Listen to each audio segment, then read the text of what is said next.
Muy buenas tardes a todos los participantes. Les saludamos y les damos una cordial bienvenida nuevamente desde aquí, el Hospital Belén de Trujillo, desde el área de telesalud. Bienvenidos a todo el personal de salud a la telecapacitación del día de hoy, jueves 9 de enero, con el tema hipoglicemia neonatal. A cargo el día de hoy de la doctora Martina Huamán Rodríguez, médico pediatra con subespecialidad en neonatología, médico asistente en el Departamento de Neonatología del Hospital Belén de Trujillo. Así también es magíster en Ciencias de la Investigación Clínica y docente en pediatría en la Universidad Nacional de Trujillo. Antes de dar inicio, indicamos que vamos a estar compartiendo el enlace para registro de asistencia durante la ponencia y les recordamos que pueden enviar sus preguntas a través del chat de la plataforma Zoom para poder ser absueltas al finalizar la ponencia. Muy buenas tardes, doctora Martina Huamán. Es un privilegio tenerla con nosotros el día de hoy. Bienvenida y adelante. La escuchamos, doctora. Buenas tardes con todos. ¿Se escucha bien, Loida? Sí, doctora, la escuchamos perfectamente. Ok. Buenas tardes con todos. Agradezco a la Oficina de Capacitación y Docencia del Hospital Belén por la invitación para presentar un tema muy importante respecto a un trastorno metabólico frecuente en el recién nacido. Y los felicito por su participación. Espero que al final tengan algunas preguntas para poder resolverlas. Vamos a empezar. La siguiente.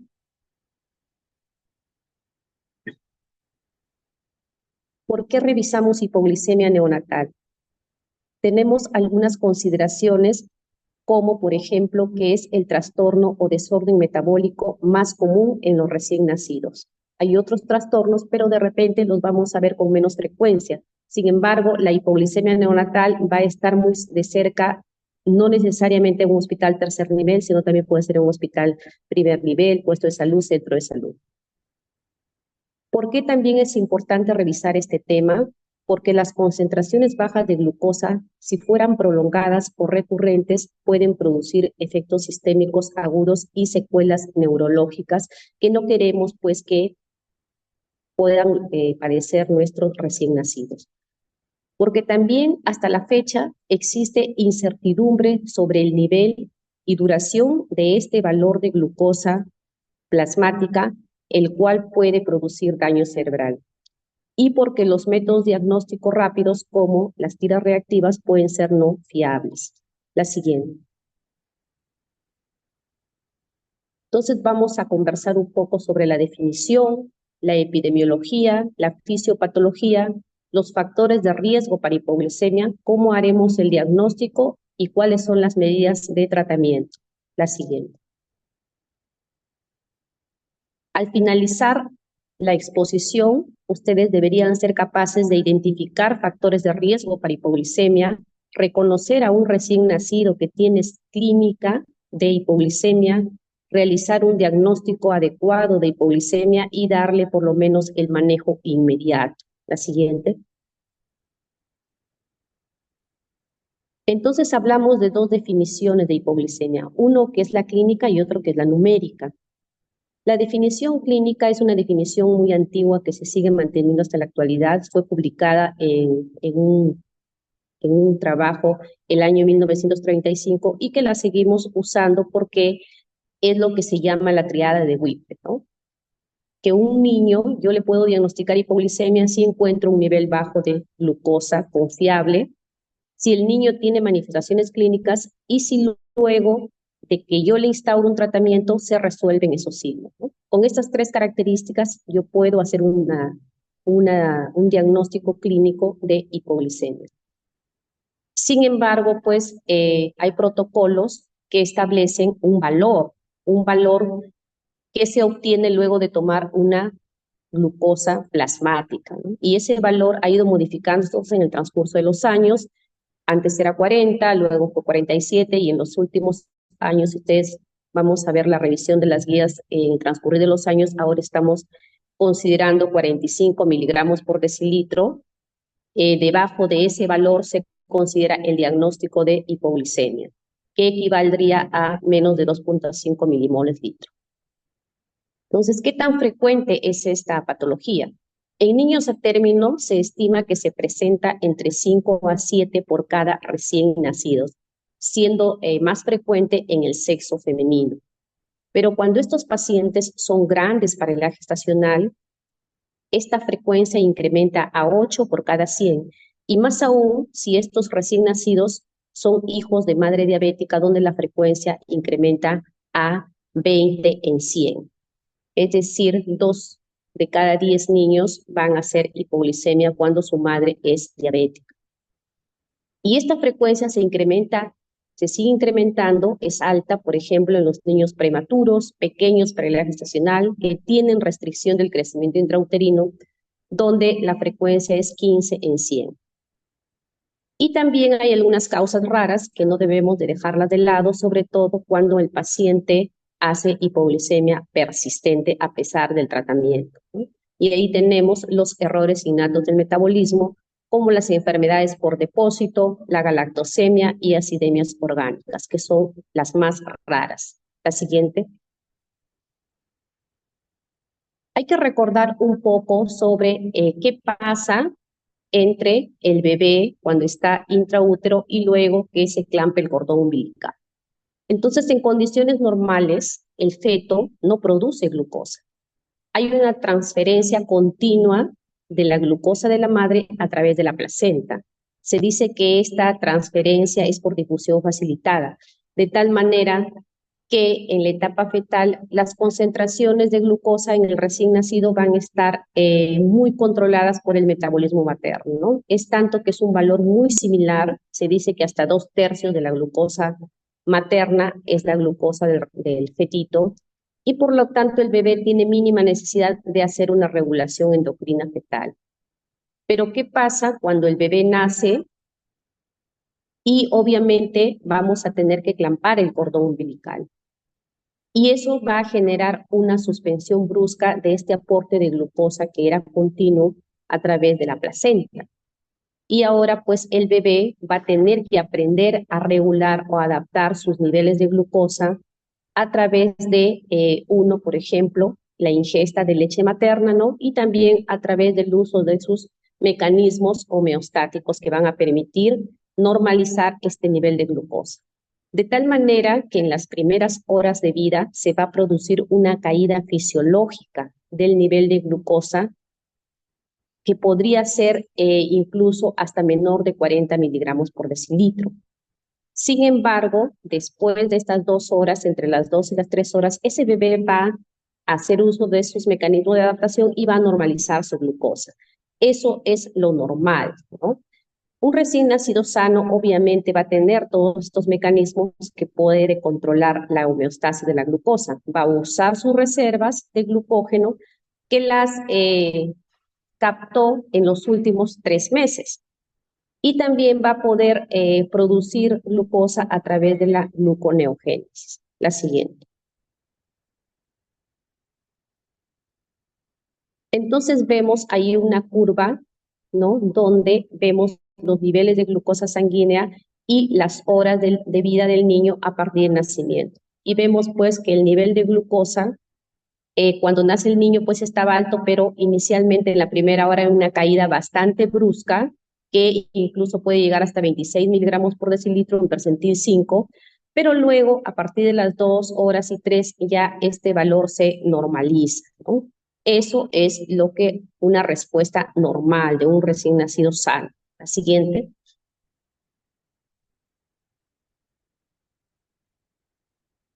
Entonces, hay que recordar quiénes son los encargados de equilibrar estos valores de glucosa en sangre. Entonces, normalmente, pues se produce un equilibrio, ¿no? Si hay un exceso de glucosa en la sangre, algunas hormonas actúan para regular o disminuir y irnos al valor de la normoglicemia. Igual sucede cuando el valor de glucosa es alto. Entonces, entre hipoglicemia y hiperglicemia siempre hay liberación de hormonas para llevar a la normalidad. Entonces, ¿cuáles son esas hormonas? Tenemos, por ejemplo, en el páncreas, 2 tipos de células, las células alfa y las células beta.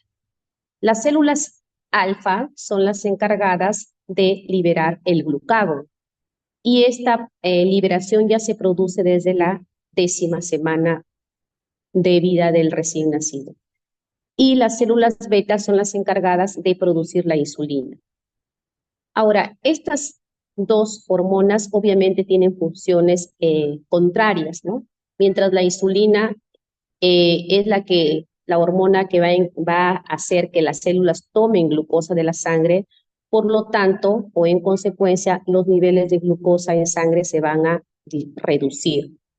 Mientras que el glucagón es una hormona que va a permitir que el hígado libere glucosa a la sangre y por lo tanto los niveles de glucosa se van a incrementar, ¿no?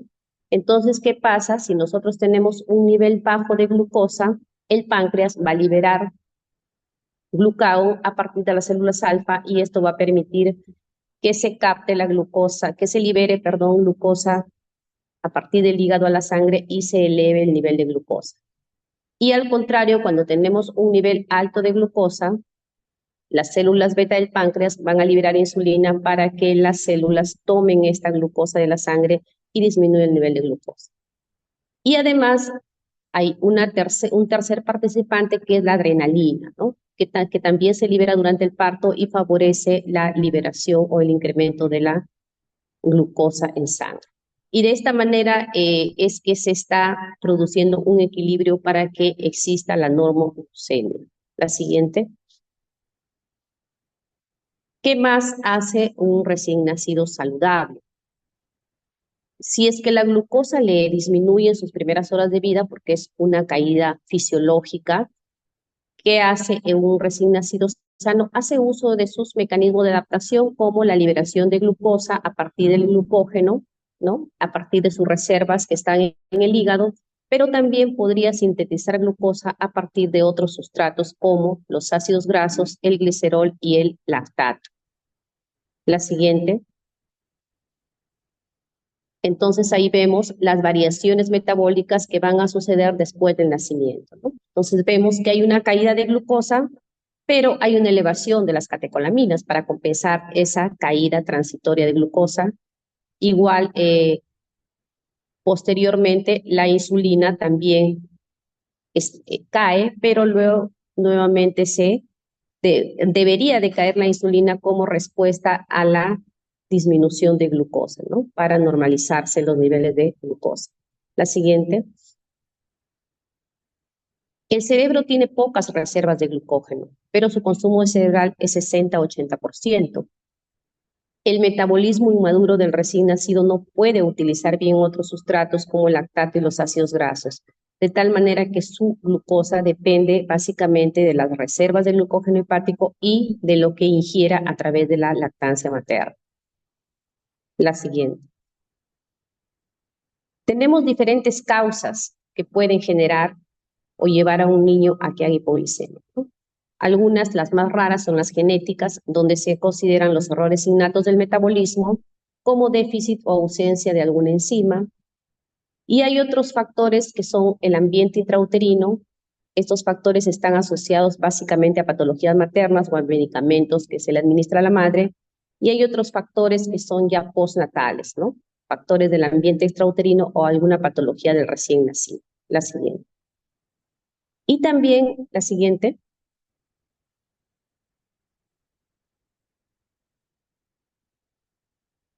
Y estos factores pues han sido agrupados, ¿no? Como factores de riesgo.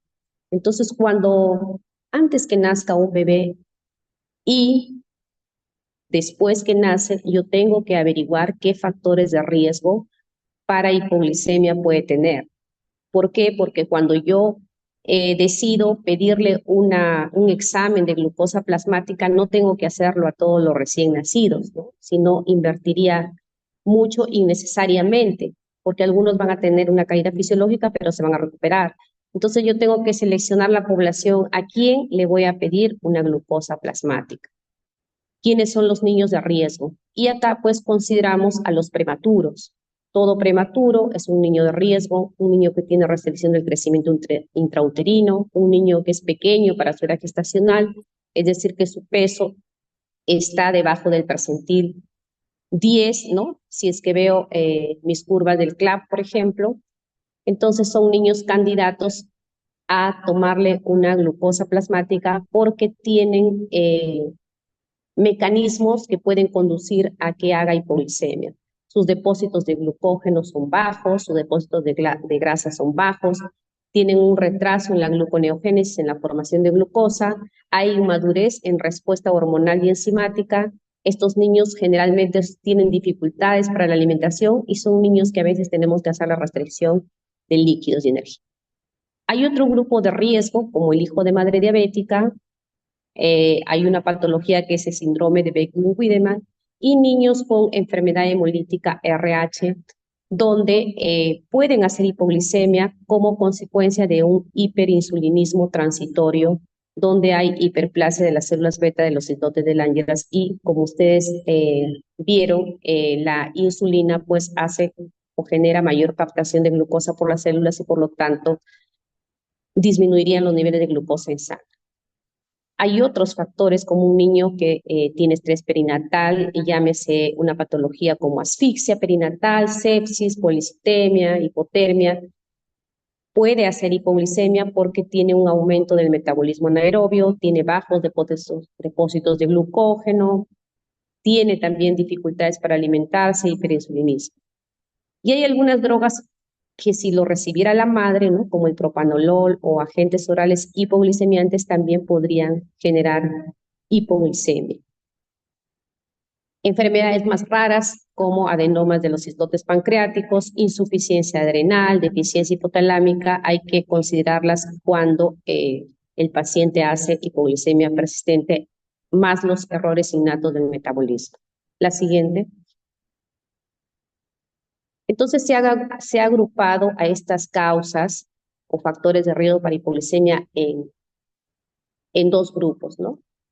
Uno donde se consideran las patologías que producirían hipoglicemia debido a un inadecuado aporte de glucosa. Y esta hipoglicemia pues puede ser transitoria, es decir, que se corregirá con las medidas que nosotros hagamos, o puede ser una hipoglicemia prolongada, ¿no? Que a pesar de colocarle de repente una hidratación, una velocidad de infusión de glucosa, el niño no llega a normalizar sus valores de glucosa. Y acá tenemos pues la prematuridad, el retardo del crecimiento intrauterino, el ayuno prolongado. Hay que tener cuidado con esos bebés que a veces salen o vienen de cesárea, ¿no? Y por eso es muy importante hacer el contacto piel a piel incluso en un bebé nacido de cesárea, porque si no, el ayuno prolongado también puede conducir a hipoglicemia. Niños con estrés perinatal, con policitemia, con drogas maternas. Estos son los niños que yo corrijo o doy un tratamiento inicial y en la mayoría de los casos se revierte la hipoglicemia, ¿no? Por eso se les llama transitorias. Pero hay otras patologías donde a pesar que yo ya administro al paciente tratamiento, pues la glucosa no se corrige, ¿no? Como una insuficiencia adrenal, una deficiencia de glucagón, un error innato del metabolismo, etc. La siguiente.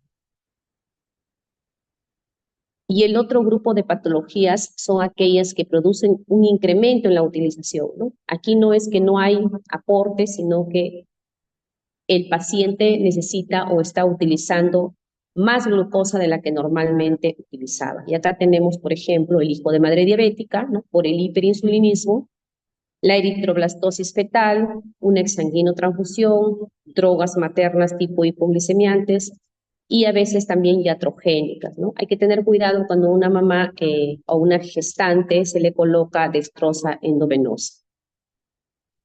Estas causas producen hipoglicemia transitoria. Y hay otras patologías donde también hay un incremento de esta utilización de glucosa, pero la hipoglicemia que se produce es prolongada. Por ejemplo, una hiperplasia o disfunción de las células de los islotes de Langerhans o un adenoma de células beta. La siguiente.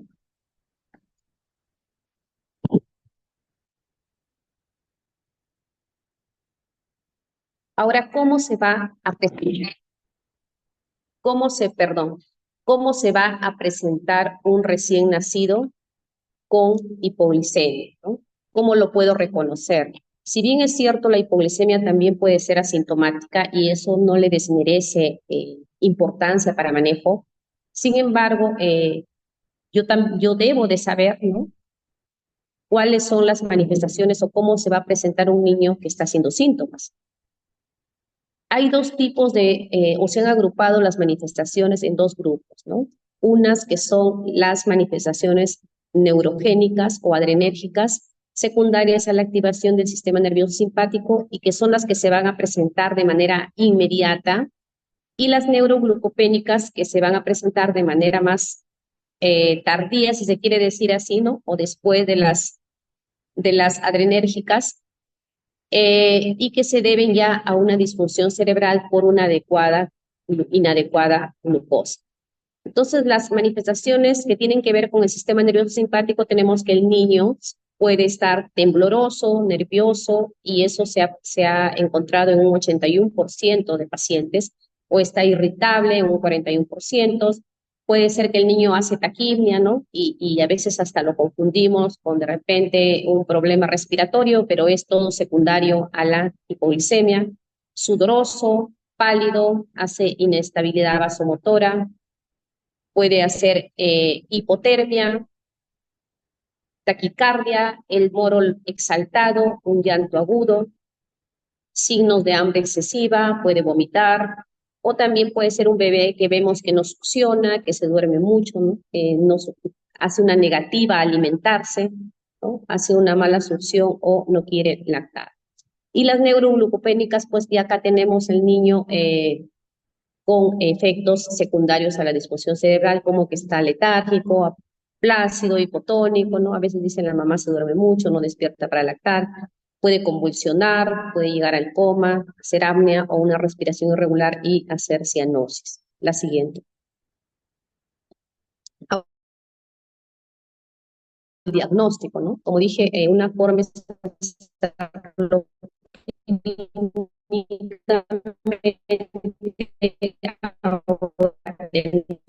para el diagnóstico, donde pues el método de elección es hasta la siguiente. Entonces, primero, no debo de pedir a todo recién nacido, sino al niño que tiene riesgo. Y para esto, en mis guías o en los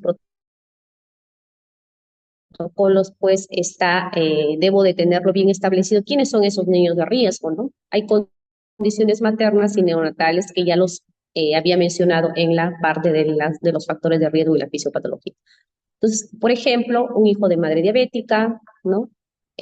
Ahora se está considerando también en algunas guías hijos de madre con trastorno hipertensivo del embarazo, bebés macrosómicos que pesan más de 4 kilos, grandes para la edad gestacional, tratamiento con tocolíticos o betagonistas, madre que ha recibido tratamiento con hipoglicemiantes orales o administración tardía antes del parto o durante el parto de glucosa intravenosa, ¿no? Hay un valor establecido máximo que luego lo voy a comentar. Y hay algunas condiciones neonatales, por ejemplo, un niño con restricción del crecimiento intrauterino, bajo peso al nacer, pequeño para la edad gestacional, grande para la edad gestacional, gemelo discordante, ¿no? Un bebé de madre diabética mal controlada, un prematuro, un niño que tiene un estrés, de repente un niño asfixiado, niño con policitemia, niño con microcefalia o defectos de la línea media, y errores innatos del metabolismo, ¿no? Entonces, si yo he identificado algún factor de riesgo de este paciente que cumple alguna de estas condiciones, debo de tomarle una glucosa plasmática. La siguiente.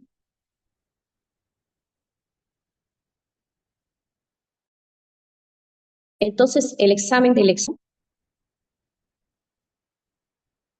es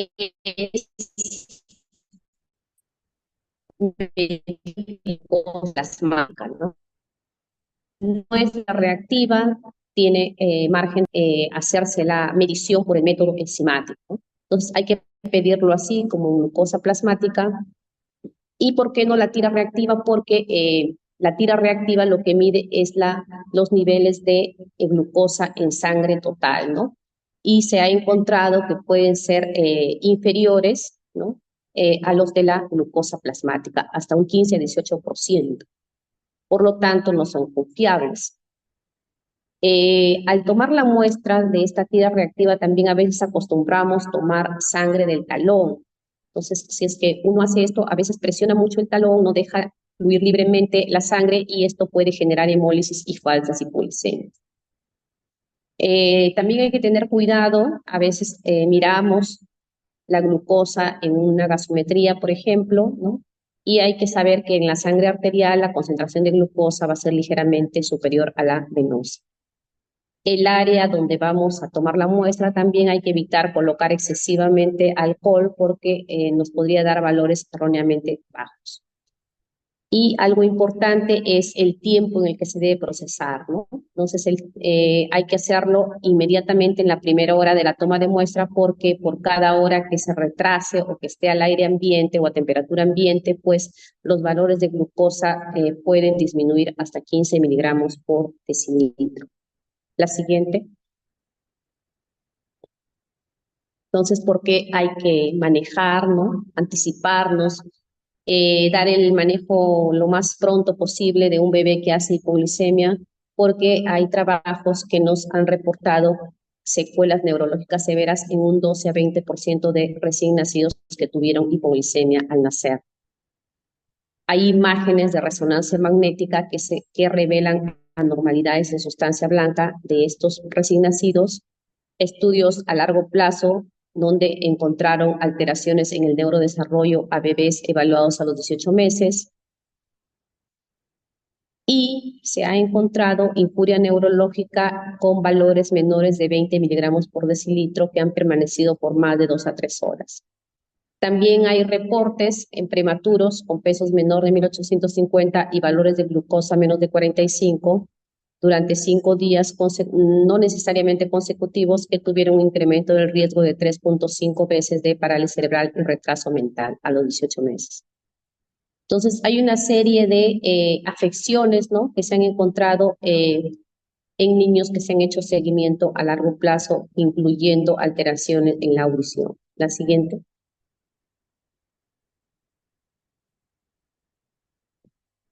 En animales, que si un animal de laboratorio tiene hipoglicemia por más de 30 minutos, se ha encontrado que produce necrosis de las células cerebrales, ¿no? Y falla energética, lo cual puede generar lesiones dendrosomíticas. La siguiente.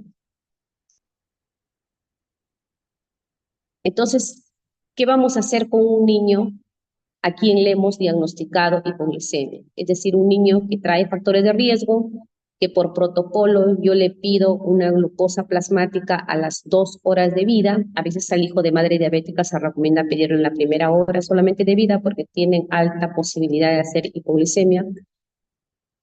¿Cómo lo voy a manejar, no? Entonces, lo ideal siempre es prevenir. Y la prevención incluye hacer una buena atención inmediata al recién nacido. Sabemos que la hipotermia favorece la hipoglicemia, así que hay que tratar de que el bebé mantenga su temperatura óptima entre 36.5 y 37.5 grados centígrados. Hay que cumplir con el contacto piel a piel inmediatamente después de nacer porque eso permite que el bebé logre su lactancia materna precoz en la primera hora de vida y es una manera de evitar que haga hipoglicemia, sobre todo en los niños de riesgo. Todos los niños estables deben iniciar su lactancia lo más antes posible, ¿no?, entre los 30 y los 60 minutos, es decir, durante el contacto piel a piel. Y los bebés prematuros tardíos también pueden hacer el contacto piel a piel con ayuda de repente adicional. La lactancia materna debe ser frecuente, a libre demanda, no hay que establecer horarios cuando el paciente está en alojamiento conjunto. Hay que reconocer el llanto como signo de hambre, no administrar al bebé nada de agua, ni solución con glucosa, ni leche diluida. Y a la madre hay que evitar la administración de soluciones de glucosa durante el parto, ¿no? La Organización Mundial de la Salud recomienda que se debería limitar la administración de glucosa intravenosa a 10 gramos por hora para evitar el desarrollo de hiperinsulinismo neonatal y posterior hipoglucemia iatrogénica. La siguiente.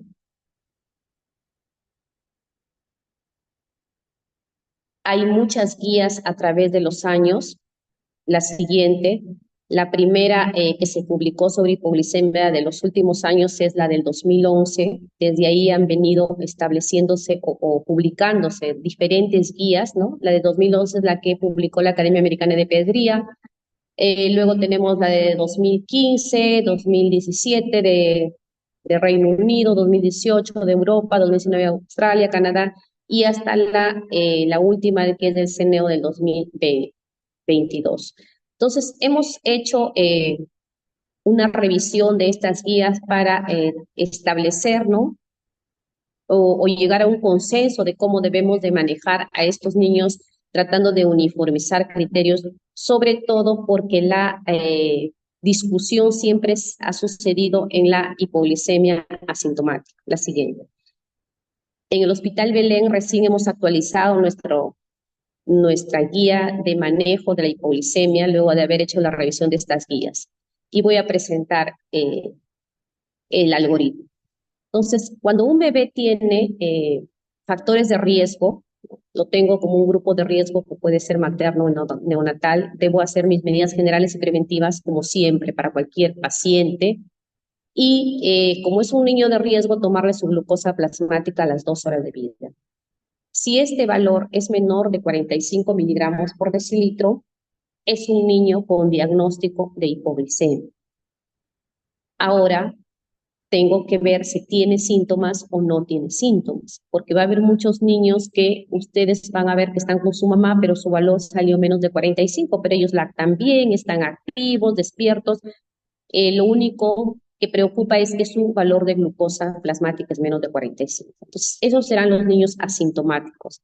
Pero el otro grupo de niños sí va a presentar los síntomas que ya mencionamos, ¿no? Que pueden ser adrenérgicos o los neuroglucopénicos. Entonces, vamos a empezar por el manejo de un niño sintomático, donde la mayoría de guías a través de los años coinciden, ¿no? Y es lo que menos se ha modificado a través del tiempo. Un niño con hipoglucemia sintomática, ¿qué debo hacer?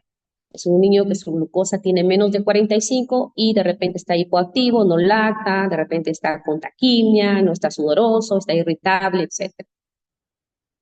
Le hago el diagnóstico de hipoglucemia sintomática y automáticamente debo de administrar dextrosa al 10%.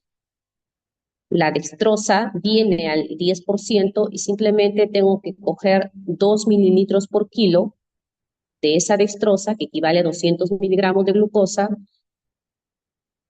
por kilo, y administrarle en un mini bolo, se acostumbra a decir, porque es un pequeño volumen, se administra inmediatamente vía endovenosa, es en 1 a 2 minutos, no es muy lento, tampoco es así como STAT, pero debe recibirlo el recién nacido inmediatamente al diagnóstico.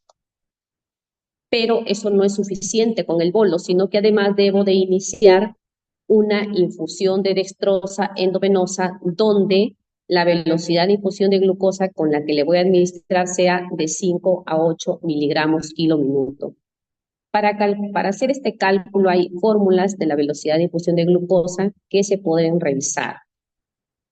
Ahora, al paciente ya le puse su bolo, le dejé con su hidratación y debo de tomarle un control a la hora. Muchos bebés, luego del control de la hora, ya logran cifras óptimas de glucosa más de 45 miligramos por decilitro. Lo ideal sería que sea más de 50, pero si todavía está en más de 45, pero no ha superado los 50, le puedo mantener con la hidratación hasta un nuevo control, ¿no? Cuando el bebé ya haya logrado 2 controles de glucosa más de 50 miligramos por decilitro, es que ya yo puedo empezar a disminuir la velocidad de infusión y empezar a administrarle lactancia. Pero ¿qué pasa? Va a haber algunos bebés que luego de esta hora de vida continúan con valores de glucosa menores de 45. ¿Qué quiere decir? Que continúan con hipoglucemia. Entonces, ¿cuál es el siguiente paso? como el niño sigue con hipoglicemia, vuelvo a administrar un minibolo de glucosa al cual le he dado el nombre de segundo minibolo. Le vuelvo a administrar un segundo minibolo de dextrosa al 10%, el mismo volumen, 2 mililitros por kilo, y esta infusión de mantenimiento que lo venía recibiendo el bebé le voy a incrementar en una velocidad de infusión de 2 miligramos kilo minuto. Es decir, si empecé con 5, ahora le subiré a 7, ¿no? O si empecé con 6, le subo a 8. Y así sucesivamente puedo ir incrementando este VIG siempre y cuando la glicemia siga siendo menor de 45. La recomendación importante es que hasta cuándo voy a seguir incrementando, ¿no? Entonces, hay una velocidad que se ha reconsiderado como máxima, que es de 12, incluso algunos hablan hasta de 20 miligramos por kilo minuto. Entonces, ahí he puesto un rango, alguna literatura dice 12, otros dicen hasta 20, podemos llevar. Pero ¿qué pasa? Que cuando yo quiero incrementar velocidades de infusión tan altas de glucosa, ya no puedo usar una vía periférica, porque la vía periférica me permite como máximo administrar concentraciones de dextrosa al 12.5%, ¿no? Y esto lo saben bastante bien el personal de enfermería. Por lo tanto, si yo ya necesito administrar una dextrosa al 13, 14%, el paciente debe tener una vía central. Para los establecimientos que no cuentan con de repente el especialista, ¿no? O los insumos para colocar una vía central, obviamente que un niño con hipoglicemia que no corrige debe ser referido. Ahora, si estamos en un hospital donde sí contamos con el profesional que puede colocar un acceso venoso central como un catéter venoso umbilical, ¿no? Lo hace un pediatra, le puedo incrementar este VIG progresivamente, pero la recomendación es que cuando ya llegué a 12, puedo iniciar hidrocortisona porque estoy ya ante la sospecha de repente de una hipoglicemia, podría ser secundaria a una insuficiencia suprarrenal, por ejemplo, ¿no? Y se recomienda administrar 5 miligramos kilodosis cada 12 horas. Y si esto persiste, entonces pues tengo ya que pasar al diagnóstico de hipoglicemia persistente, que aunque la teoría dice que es aquella que se presenta después de los 3 días de manejo, sin embargo, si es que yo ya llegué a un VIG muy alto, ya puedo solicitar todos esos exámenes que me van a conducir a diagnosticar hipoglicemias de causas no frecuentes, ¿no? Como el dosaje de insulina, de cortisol, hormonas de crecimiento, glucagón, tirosina. Obviamente que en estos casos ya debería de ser visto por un endocrinólogo pediatra. Incluso puedo pedir una ecografía cerebral, una ecografía abdominal y para nosotros también podríamos requerir una interconsulta a un subespecialista que es el endocrinólogo. La siguiente. Y por otro lado, pues tenemos el manejo de la hipoglicemia del niño asintomático, ¿no? Este niño, como dije, le tomé su glucosa, me salió debajo del valor 45, pero el recién nacido se ve activo, saludable, ¿no? Entonces, ¿qué hago? La recomendación de las guías, en su mayoría, bueno, todas dicen hay que darle lactancia materna, ¿no? Aquí no hay que preocuparnos por ponerle dextrosa. También se habla mucho del gel de dextrosa, ya está en otros países, ¿no? Donde lo tienen, ya lo están administrando, asociado a la lactancia materna, pero nosotros en nuestro medio no tenemos. Entonces, mientras no tengamos, solo damos lactancia materna. Entonces, hay que darle lactancia materna al niño y tomarle su glucosa plasmática en 1 hora, ¿no? Porque el niño está saludable.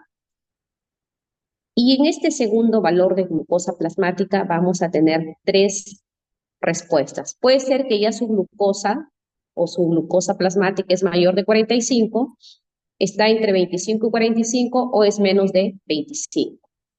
Entonces, si el niño tiene una glucosa, una segunda glucosa más de 45, puede ir con su mamá a hacer lactancia materna de demanda frecuente y le tomamos, si creemos conveniente, que era criterio médico, un control pretoma.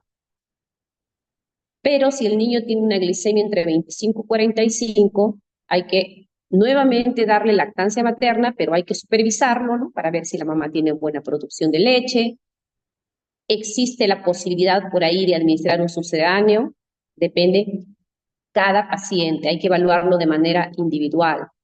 Si es que tuviéramos que administrar un sucedáneo, aquí si está justificado, se puede administrar de 5 a 10 mililitros por kilo. Y le tomamos su glucosa a control en 1 hora. Si después de 1 hora el bebé sigue con glucosas debajo de 40, entonces podríamos valorar la infusión de glucosa. ¿Por qué valorar de dextrosa? ¿Por qué valorar? Porque podría ser que ya yo inicio, porque ya el niño tiene 1, 2, 3 valores de glucosa debajo del normal. Yo inicio pues mejor una hidratación, ¿no? Porque ya el niño, por más que se ve bien, sus valores siguen siendo bajos, pero en algunas guías dicen que todavía podrían darle la tolerancia de continuar con lactancia. Y por otro lado, si el niño tiene una glucosa menos de 25, ahí sí, una segunda glucosa, ¿no? Porque ya tenía un valor debajo de 45 y este control es debajo de 25, ahí sí la recomendación es administrarle una hidratación o colocarle una infusión de dextrosa con una velocidad de infusión de 5 a 8 miligramos kilo minuto, como lo hacíamos en el niño sintomático, pero sin colocarle bolo, ¿no? Y le he puesto en rojito porque algunas guías recomiendan el bolo, otras dicen que no, porque es un niño que está con hipoglicemia sintomática y más bien este bolo podría generar una hipoglicemia de rebote. Entonces, si este niño tiene una hipoglicemia con valor menor de 25, mejor le pongo una hidratación porque ya vimos también en la literatura que valores muy bajos son los que hacen daño cerebral aun cuando el niño está asintomático. Y en este niño pues voy a seguir su manejo igual que en la hipoglicemia sintomática, ¿no? Cuando sus valores se normalicen o alcancen más de 50 miligramos por decilitro en 2 valores o en 2 controles, ya empezaré a la disminución y el incremento de la vía oral. La siguiente.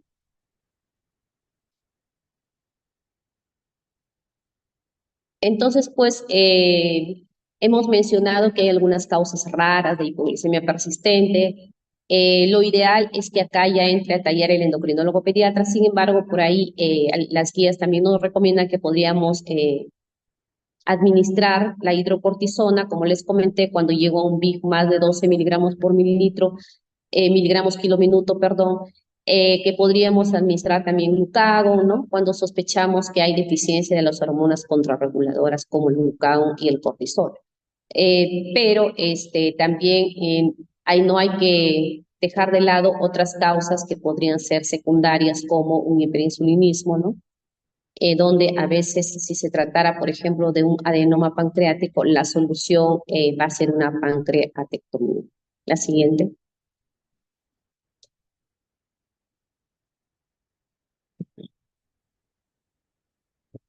Y bueno, esas son las referencias bibliográficas, sobre todo para la parte del diagnóstico y el manejo, ¿no? Hay 3 referencias importantes. Una de ellas es una revisión de todas las guías que han habido a través de los años y bueno, si es que tuvieran alguna pregunta, la pueden hacer. Espero poder resolver sus dudas y muchas gracias por su atención.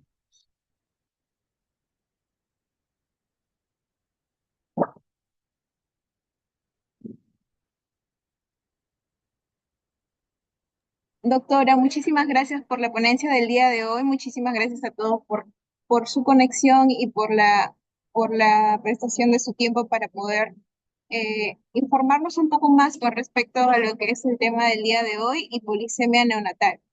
Vamos a dar unos minutos a nuestros participantes para que puedan realizar sus preguntas con respecto al tema. La doctora Martina Guamán está abierta a responder todas las dudas que tengan con respecto a la ponencia del día de hoy.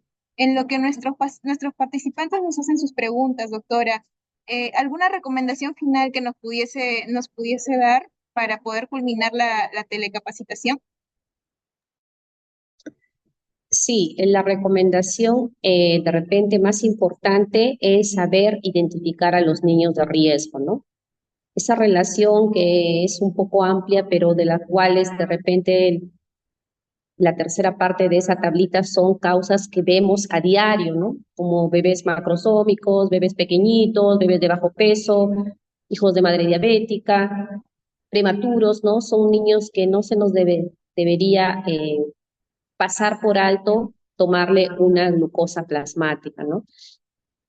Y obviamente, sobre todo, hacer lo que se puede hacer en cada lugar, como es un contacto piel a piel. El contacto piel a piel es importantísimo para que el bebé logre la lactancia materna precoz. Obviamente que hay algunos niños que de repente prematuro, ¿no? De edad gestacional muy pequeña, menor de 34 semanas, no se le puede hacer porque no va a poder lactar directamente de su mamá, pero en los que sí es posible, ¿no? Hay que realizar el contacto piel a piel porque es una buena medida para disminuir con estos valores de hipoglicemia. Me parece que hay unas preguntas que han hecho en el chat.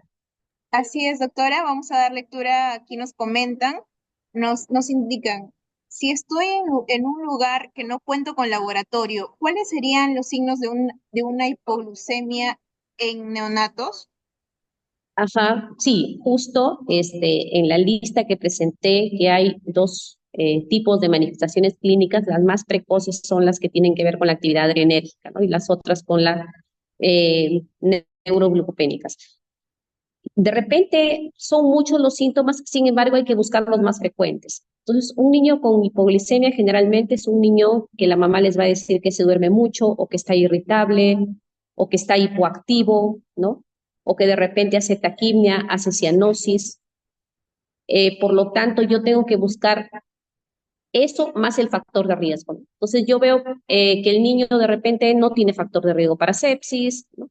Es un bebé de repente de una mamá con sus controles adecuados, que no ha tenido ITU, no ha tenido RPM, ¿no? No ha tenido fiebre, ningún factor de riesgo para sepsis. Nació con buen Apgar, entonces lo veo con, sin embargo, de repente es un niño con bajo peso, menos de 2.500 y que presenta esta clínica. Entonces a ese niño debo de tomarle su glucosa, pero no tengo, ¿no? Entonces, donde no tengo, podría salvarnos una tira reactiva, que eso sí debería de haber en todo establecimiento, ¿no? Porque es un equipo que se puede llevar, se lleva sus cintitas, eso por lo menos debería haber, aunque no es lo ideal, pero sí nos puede ayudar sabiendo que va a haber una diferencia del 15 hasta el 18% inferior con ese valor. Pero si ahí me sale bajo, obviamente que la plasmática va a estar disminuida, ¿no? Pero mucho ayuda a la clínica. Entonces yo, clínica, factor de riesgo, y no tiene otra causa que me explique ese estado del niño, lo primero que tengo que pensar es que es una hipoglicemia, ¿no? Y si un niño no lacta, tengo que colocarle una vía. Y una forma práctica, ¿no? Porque de repente ustedes tendrían que revisar un poco lo del BIC, pero una forma práctica de administrarle una hidratación a un bebé es coger una dextrosa al 10% y ponerle 80 mililitros por kilo. Es decir, si el bebé pesa 3 kilos, 80 por 3 son 240 mililitros de agua que pasaría para todo el día. Y 240 entre 24 me saldría a 10 cc hora o 10 microgotas por minuto. Entonces, si yo no tengo bomba de difusión, le paso en un Volutrol, 10 microgotas por minuto. Y le estoy con esa indicación práctica, ¿no? No he preparado destrozal 8, 9 al 11, que de repente me va a ser más difícil, con una destrozal 10 tal cual va, yo le estaría pasando una velocidad de infusión de 5.5 miligramos kilo minuto, que está dentro del rango que me indica la guía. Muy bien, doctora, muchísimas gracias por la respuesta. Tenemos otras preguntitas más. Nos comentan, cuando es todo lo contrario y el recién nacido no logra tomar bien su primera leche y la madre no tiene mucho calostro, ¿qué otra alternativa se puede dar para no hacer hipoglicemia? Muy buena pregunta. Efectivamente que lo ideal es que esta mamá haya venido preparada, ¿no? Desde que estaba gestando, pero hasta acá a este hospital también nos llegan esos casos, ¿no? De mamás que supuestamente nunca hicieron la preparación de los pezones. Entonces el bebé obviamente no puede succionar. En estos casos, claro, hay medidas para formarle el pezón, ¿no? A la mamá. Acá cortamos una jeringa y a la inversa empezamos a hacerle como una aspiración, ¿no? Son estrategias que utiliza el personal de obstetricia. Pero a veces eso va a retardar un poco la salida de leche. Entonces, solo en algunas circunstancias, como yo presenté, si el niño, ¿no? Porque yo debo de colocarlo en contacto piel a piel, ni bien nace, pero si el niño, a pesar que yo hice todo eso, le tomo la glucosa y es menor de 45 y la mamá no produce la suficiente cantidad para completar el volumen que requeriría, puedo administrarle un sucedáneo de leche. Pero son casos especiales, ¿no? Y el volumen también está establecido de 5 a 10, algunas guías dicen hasta 15, pero nuestra guía se ha establecido de 5 a 10 mililitros por kilo de un sucedáneo de leche materna, solo en estos casos, ¿no? Que sean ya pues imposibles de solucionar. Muy bien, doctora, muchísimas gracias. Continuamos con las preguntas. Nos comentan, doctora, si la alimentación de la mamá influye, la alimentación de la mamá influye en la condición del neonato, en esta condición del neonato, refiriéndose a lo que es la hipoglucemia neonatal. La alimentación de la madre en varios trabajos ya se ha reportado que sí tiene cierta influencia de repente en la calidad de la leche materna, porque en algún momento hemos dicho, no, así la mamá se desnutrida igual, su leche es nutritiva, efectivamente, no toda tiene nutrientes, toda leche de toda mamá en buenas condiciones de repente de alimentación, en malas, es óptima para su bebé. Sin embargo, sí hay cierta variedad en lo que es la calidad de los componentes, ¿no? De la leche materna, llámese proteínas, carbohidratos, lípidos. Sin embargo, para el tema de la hipoglicemia, no. ¿Por qué? Porque lo que necesita el bebé es, para no hacer hipoglicemia, que es un valor de glucosa menos de 45 miligramos por decilitro, lo que necesita el bebé es recibir un aporte calórico, ¿no? De glucosa. Eso es lo que él necesita, recibir glucosa, porque la hipoglicemia es un valor inferior de glucosa, no estamos hablando de proteínas, de lípidos, ¿no? Sino un valor de glucosa que es un valor de ingesta calórica que él necesita. Entonces, cualquier mamá que da de lactar a su niño, obviamente que va a evitar que el bebé haga hipoglicemia porque le está administrando un volumen. Ahora, sí, ya en la parte de calidad sí podría variar, ¿no? La composición de la leche de acuerdo a los alimentos que ingirió la madre durante el embarazo o durante la lactancia. Muy bien, doctora. Como última pregunta, nos comentan. Buenas tardes, doctora. ¿Qué complicaciones tendría el neonato en su desarrollo a lo largo de su vida al presentar inicialmente la hipoglicemia al nacer? Muy bien. Hay muchos trabajos que se han hecho de seguimiento, ¿no? De niños o incluso retrospectivos. Dentro de los que yo he presentado hay varios antiguos, unos un poco más modernos. Se ha encontrado sobre todo el daño es más severo cuando el valor es muy bajo. Por eso nosotros hemos visto que incluso en el asintomático con menos de 25 hay que ponerle una hidratación, ¿no? A pesar que el niño luzca bien, hay que asegurar su aporte de glucosa a la sangre y por lo tanto al cerebro. ¿Por qué? Porque valores debajo de 25 se han asociado con mayor lesión eh, cerebral y discapacidad, ¿no? Parálisis cerebral, lesiones auditivas, lesiones en lo que es desarrollo intelectual. Por lo tanto, es importante el valor que se haya alcanzado de hipoglicemia, ¿no? Y por otro lado, también el tiempo en el que ese bebé permanezca con ese valor, ¿no? Entonces, por eso es importante que cuando uno lo identifica, lo corrija lo más temprano posible, sea con leche materna, si es que el niño está sintomático, o si es necesario administrar la hidratación. Muy bien, doctora. Muchísimas gracias por su tiempo y por el privilegio de estar con nosotros el día de hoy compartiéndonos esta importante información. Agradecemos también a nuestros participantes y esperamos contar con su presencia próximamente, doctora, en otras telecapacitaciones. Muchísimas gracias a todos. Claro que Recordarles sí. que sí, sí, doctora, le escuchamos. Sí, agradezco la invitación nuevamente y también las preguntas de los participantes y el interés, ¿no? Que bueno, ojalá que esto puedan proyectarlo y aplicarlo en cada uno de sus establecimientos. Gracias. Gracias a usted, doctora. Muchísimas gracias a todos. Que tengan muy buenas tardes. Hacerles recordar que pueden inscribir su asistencia en el link que se les ha dejado en el chat del Zoom. Asimismo, también ingresar a nuestra página de YouTube, donde vamos a estar colgando todas las capacitaciones que se van a realizar este año 2025. Muchísimas gracias a todos. Muy buenas tardes.